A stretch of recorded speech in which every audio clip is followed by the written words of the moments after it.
The South Side is one of those cocktails with a great story, except most of that story probably isn't true. The most famous legend takes us to Prohibition-era Chicago and Al Capone's Southside gang. According to the story, their homemade gin was so rough that mint, sugar, and citrus were added to make it drinkable. Great story, but there's a problem. The South Side existed before Prohibition.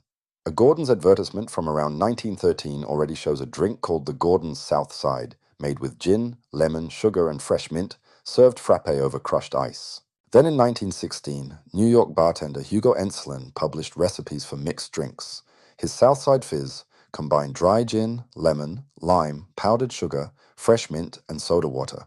Prohibition wouldn't begin until 1920. So Capone didn't invent the South Side?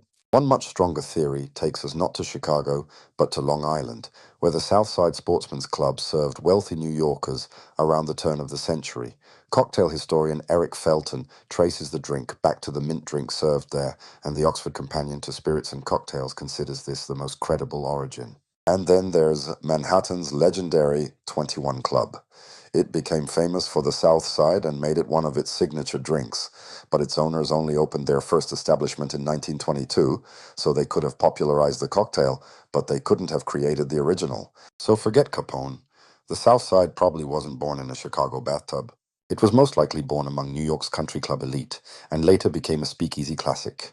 Quite a journey for gin, citrus, sugar, and mint, from a tall drink served over ice with soda to the modern South Side, usually served straight up in a cocktail glass.